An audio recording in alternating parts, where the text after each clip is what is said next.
कानी बहू। किशोरी लाल जी के बेटे राघव की शादी की बात जगह जगह चल रही थी, लेकिन किशोरी लाल जी को कोई लड़की पसंद ही नहीं आती थी। और उसकी एक ही वजह थी, किशोरी लाल जी का लालची होना। उनको लड़की वालों से मोटा दहेज चाहिए था और इसी चक्कर में एक दिन वो एक बहुत पैसे वाले के घर अपने बेटे का रिश्ता लेकर पहुंचे। उस आदमी का नाम था ओम प्रकाश।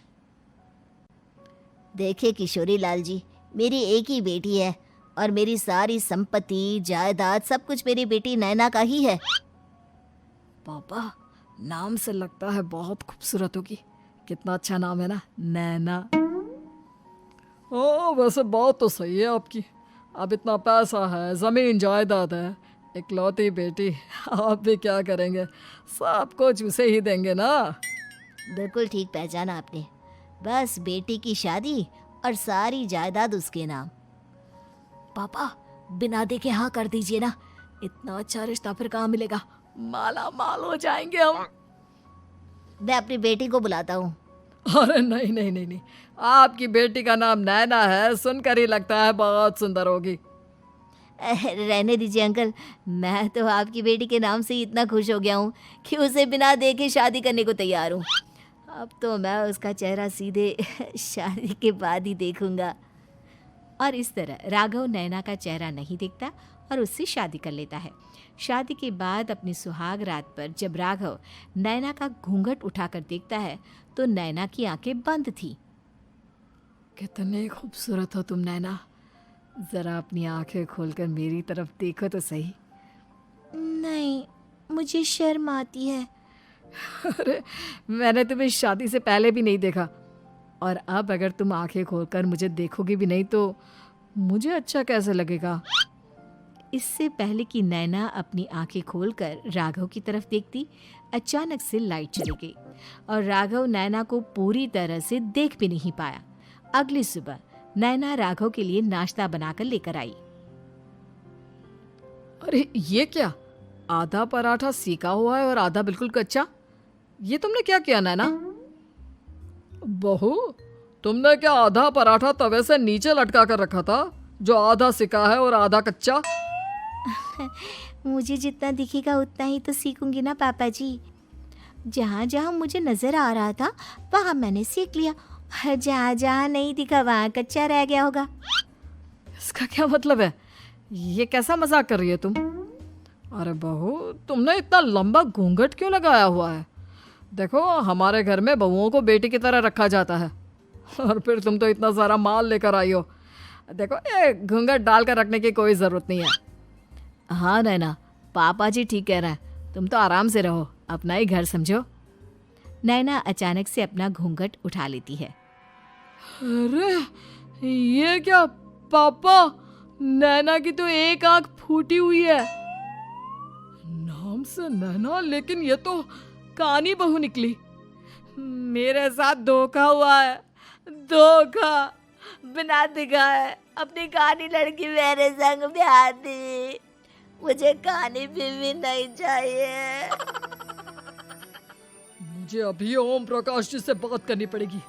आखिर उन्होंने मेरे साथ ऐसा किया क्यों? अरे, आप लोगों ने ही तो पापा से कहा था कि आप लोग शादी से पहले मुझे देखना नहीं चाहते। अब मेरे पापा पर क्यों इल्जाम लगा रहे हैं? अरे लेकिन उन्हें बताना तो चाहिए था ना कि तुम कानी हो, एक आंख से तुम्हें दिखाई नहीं देता। किशोरी लाल और राघव नाराज होकर ओम प्रकाश को अपने घर बुलाते हैं। पापा जी, ये आपने क्या किया? शादी से पहले बताया क्यों नहीं कि नैना की आंखों में परेशानी है? अरे, आप ही ने तो लड़की देखने से मना कर दिया था। और लेकिन आप बता तो सकते थे। आपको तो हमारी बेटी की प्रॉपर्टी चाहिए थी, वो भी पूरी की पूरी। अब क्या हुआ अगर उसे आधा दिखाई देता है? प्रॉपर्टी तो आपको पूरी मिल गई ना। अरे ये क्या बात हुई? मेरी शादी प्रॉपर्टी से नहीं, आपकी बेटी से हुई है। अब ये तो पहले सोचना चाहिए था, तब तो मेरी प्रॉपर्टी देखकर तुम्हारी जुबान लप लपा रही थी। लेकिन मैं कानी लड़की को अपनी बीवी बनाकर नहीं रख सकता। पापा, कुछ करिए ना आप। हाँ, करता हूँ। देखिए ओम प्रकाश जी, आप हमारे साथ ऐसा नहीं कर सकते।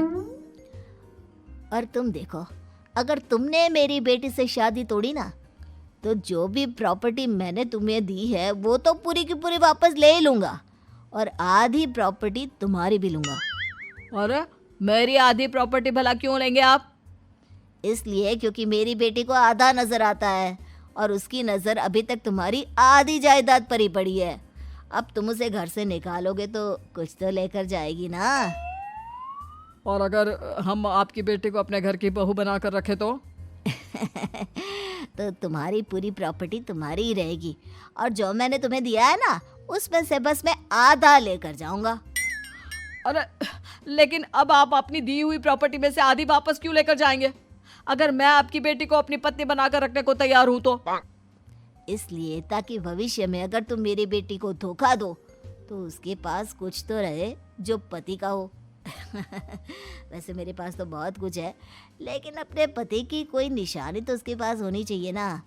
अब अगर तुमने मेरी बेटी को कानी कहा तो तुम्हें प्रॉपर्टी भी कानी ही मिलेगी, पूरी नहीं। जमाए राजा। किशोरी लाल और राघव समझ चुके थे कि वो बुरी तरह फंस चुके हैं और अब उनके पास वहां से निकलने का कोई चारा नहीं है। अब समझ में आया ना, लालच बुरी बला होती है। एक तो तुम्हें प्रॉपर्टी मिली, ऊपर से बीवी मिली, उसमें तुम्हें नखरे भी दिखाने हैं। आए बड़े, चुपचाप बैठो दोनों।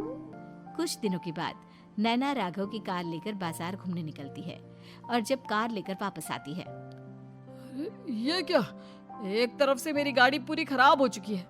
लगता है तुमने मेरी गाड़ी को किसी दूसरी गाड़ी के साथ एक्सीडेंट किया है। अरे अरे कितना बड़ा नुकसान कर दिया तुमने बहू। वो क्या है ना पापा जी, मुझे एक आंख से दिखाई नहीं दे रहा था, सामने से गाड़ी आ रही थी।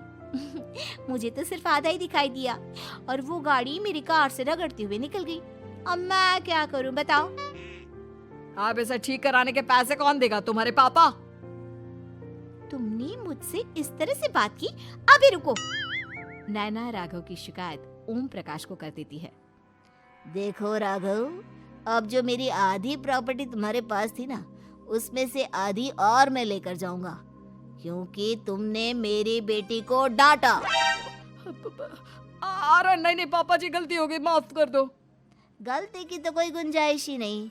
अगली बार मेरी बेटी को डांटा तो बची हुई आधी में से आधी और ले जाऊंगा। लालच के चक्कर में हम दोनों ने बहुत बड़ी गलती कर दी बेटा। एक तो तुम्हें कानी बहू मिली और ऊपर से जो माल मिला वो भी काना।